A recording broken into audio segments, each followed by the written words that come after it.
Of that background chatter, there's actually quite a few new very advanced software features like this, like a new cuts in real time, and I just spent the last couple of hours hands-on with every new iPhone, so that's the iPhone 16 and 16 Plus as well as the iPhone 16 Pro and 16 Pro Max, so buckle up, this is the good, the bad and the ugly. Okay, let's start with the normal 16 and 16 Plus, and aesthetically aside from this I have to admit quite spicy new ultramarine color. They're basically the same as the iPhone 15s, including the same size screen, so the base iPhone gets a 6.1 inches screen and then the Plus is basically the same phone but stretched out to a 6.7-inch screen with a bigger battery too. There is an upgraded ceramic shield covering those screens though, which Apple is saying is 50% stronger than the first-gen ceramic shield, which is a large number and everyone wins when it comes to durability improvements, but then they didn't really give any detail on specifically how that 50% was measured, so it will probably be some really niche test that's been done and the day-to-day difference won't be nearly as transformative as that. But the one visual difference that you absolutely will notice are these cameras. They've gone from the boxy squarer camera arrangement on the 50 to now a straight line down the phone, kind of exactly how they used to be on the old iPhones. It really does make me feel like we're on some sort of roundabout when it comes to iPhone design, where instead of just deciding that one thing is better and sticking with it, we're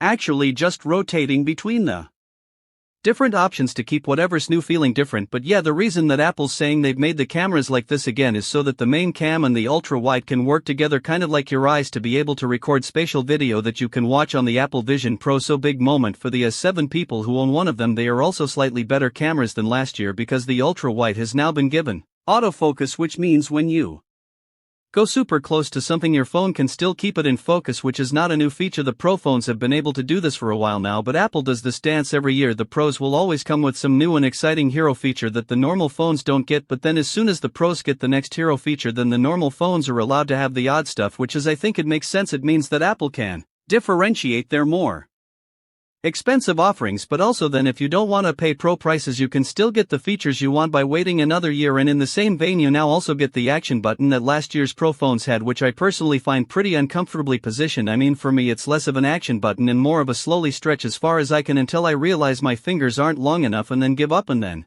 just resort to using my screen to open the app, like on a peasant non-action button phone anyway. But that's not to say that I haven't seen hundreds of fascinating ways that other people have used theirs. There's obviously the basic stuff like using it to take photos, but then also I've seen people use this button to specifically turn on a dim flashlight that they can use at night. I've seen people use it to activate their insulin pump. I've seen people use it to make fart noises on command, so it's up to you what you make of it now.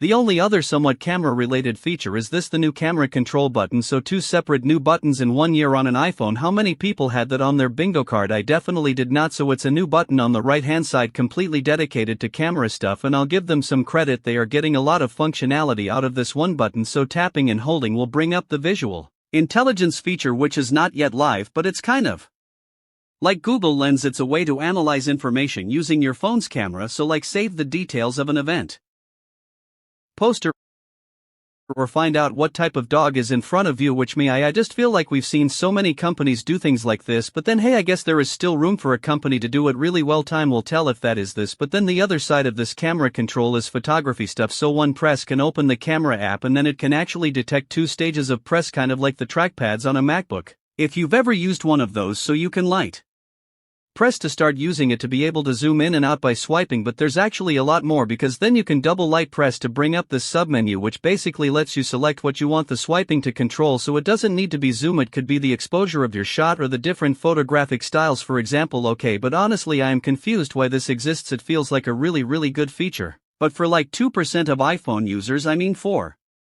starters, one of the things they showed in the presentation was how you'll be able to use this button to control focus by light holding down on it, just like you would with a proper camera shutter button. But when was the last time you actually wanted to manually focus your phone? There's already like 100 pieces of hardware and software making sure that your subject is in focus automatically. We've actually been programmed out of needing to do that. There's the fact that phones are becoming more and more portrait devices. I take almost all of my photos like this now because every feed that I'd be potentially posting those photos on is vertical, but this camera control, while it does work in portrait, is very clearly designed for landscape use. It's really fiddly and a little painful to reach for when your phone is upright. I wouldn't wish these finger gymnastics on anyone, and like nearly dropped the thing trying. It's actually quite reminiscent of my experience with the action button, but then also isn't this what the action button was meant to do now? Obviously yes, the camera control button does the camera side of things better, but it just feels like a really weird unapt thing to do, to add yet another button that someone overlaps in functionality with what's also just been added. And that's it for cameras on the normal iPhone 16. There's actually pretty huge camera upgrades to the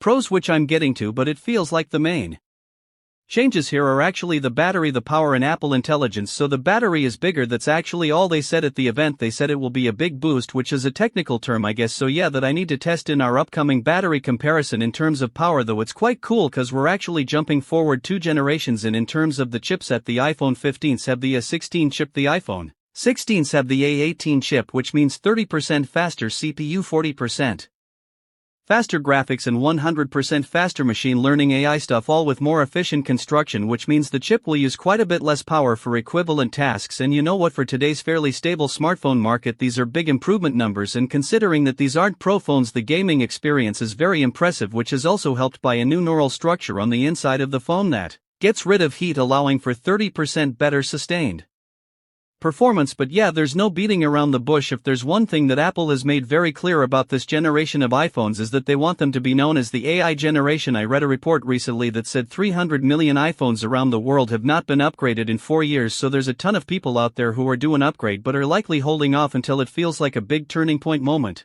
And Apple wants now to feel like that turning point moment with Apple Intelligence. So what's it going to let you do? Well, for starters, there's a base layer of Apple Intelligence sprinkled throughout iOS here. Things like if you go into an email app, instead of the text by default just being the first few lines of whatever the email was, it'll now summarize the entire email's content. Things like cleanup to erase distractions from your photos, which is not something we haven't seen on other phones, but it does work very quickly and effectively in my time with it. Or what I thought was really cool is reduce interruptions mode, which uses AI to silence most notifications, but then also allows what it thinks you need to see to still come through. This might well become the permanent mode that I keep my phone in. It's kind of like a lower risk version of Do Not Disturb, but is it good? Well, based on an early play around, I will say that it all looks very pretty. It seems like the way that Apple will signal that something is an Apple Intelligence feature is by making it glow like this, and every one of these animations is beautifully put together. That said, in terms of the actual output, it doesn't feel like Apple Intelligence is doing much that others aren't already doing. All these features like being able to proofread the messages you're writing and rewrite those messages in another tone, it's all fine, but it's all been done, and I'm not sure it's stuff that I use very often, to be honest. Like, I am a really casual messenger, so when I type things out to people I don't use, like "Dear Sir,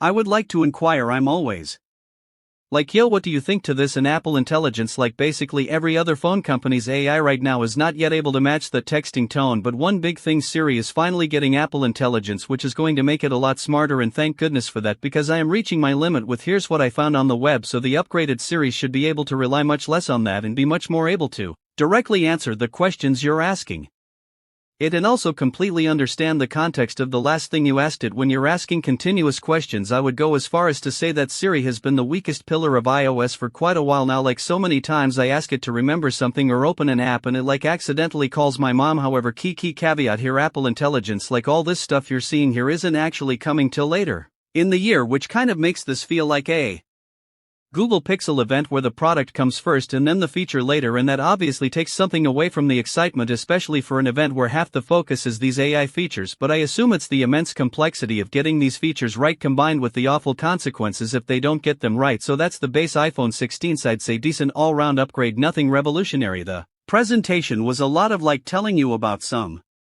really cool stuff that the phone does, but then you slowly realizing halfway through that the things they're telling you were already features on last year's iPhone 15s. It feels like they're making it purposefully murky what was on last year's phone, because if you actually focused on just what is different compared to that, it's not actually a huge amount, and the screens still have that 60 Hz refresh rate, which makes them feel a little bit laggy compared to most similarly priced other phones. But then at the same time, I also wouldn't hold out expecting any revolutionary upgrades to the base iPhones from now on. Like, I think all the really cutting edge stuff Apple want to save to release on the Pro phones first anyways, so let's talk about those, the iPhone 16 Pro and the iPhone 16 Pro Max. Now, I would say these are actually quite a pretty set of phones from the back. There's not a whole lot different except this new desert titanium color, which is, I mean, how many times can you make a gold look different? I like it. I'm just finding it hard to love it because it's so safe. But from the front, the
It's pretty obvious because the displays are bigger for the smaller Pro 6.1 and has now become 6.3, and on the bigger Pro Max 6.7 has become 6.9, and I think that's a bit of a feat because these new phones, they are a bit bigger, but quite a bit of that size increase has actually come thanks to a further trimming down of the borders around the screen, which mean these things look very fitting for the year 2024. They might actually have the slimmest even borders on any mainstream smartphone, and yeah, let's be very clear, the new iPhone doesn't de-age you, it doesn't make you more successful. We are talking about the millimeters of bezel on the display, but it makes the phones look cutting edge while giving you some of the largest viewing areas in both the compact and the jumbo form factors. I'm just remembering the days when Android tablets had 7-inch screens. We are there with phones, isn't that kind of wild? There is also an upgraded battery on the Pro Phones 2.0, which is all about, but again shockingly little detail provided about what and how. All they said was it now has faster wireless MagSafe charging and that this is the best battery on an iPhone, which is great. It just probably means I'm going to be awake all night when it comes to the battery test, so thoughts and prayers would be appreciated. There's another new chip, so while the base iPhone 16s get the A18, the